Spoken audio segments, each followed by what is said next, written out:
Some Lucky Day, written by Ellie Dean, read by Julie Maisey. The moral right of the author has been asserted.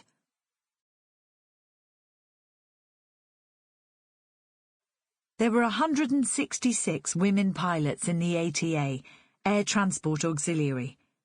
This book is dedicated to all of them, but especially to the 15 who gave their lives in the service of this country. They were extraordinary women who rose to the challenges of an extraordinary time and proved they were more than worthy of being called heroes. Background to the ATA.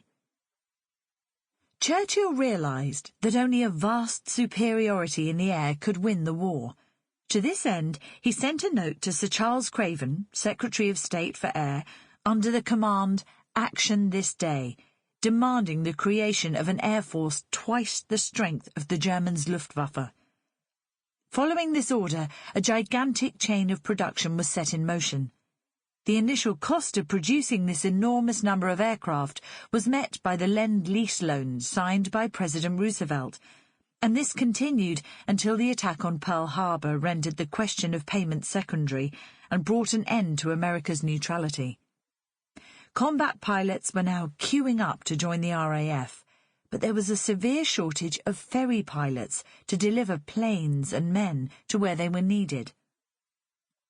Gerard Pop de Erlanger was a merchant banker, private pilot, and director of BOAC, now British Airways, who had been concerned at the start of hostilities with Germany that this shortage would happen if flyers like himself could not be used. Having informed Balfour of his concerns back in May 1938, he'd suggested forming a reservist air force made up of holders of private licences with at least 250 hours in the air, but who were ineligible to join the RAF. He envisaged that this civilian air transport auxiliary unit would be an aerial courier service for VIPs, medicines and the wounded, and thereby release the combat pilots to continue their defence of the country. It soon became clear that the ferrying of aircraft between factories, maintenance units and frontline squadrons was to be the unit's main task. Permission was given, and 1,000 private licence holders were contacted. 100 replied, and in September 1939, 30 were selected to join the elite ATA unit after interviews and flight tests held at the British Airways wartime base at Whitchurch outside Bristol. This first intake jokingly called themselves the Ancient and Tattered Airmen, for they were made up of oddballs, intellectuals, artists, bank managers, civil servants, wounded veterans, some with missing limbs or poor eyesight, publicans, a motorcycle racing champion, and even a retired admiral.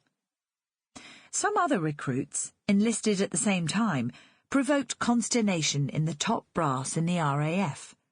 Numbering 8, and including the famous aviatrix Amy Johnson, a group of women pilots was marshalled by Pauline Gower, the ambitious daughter of Sir Robert Gower MP, and led into the air by the imperious Lettice Curtis, against great resistance from the RAF.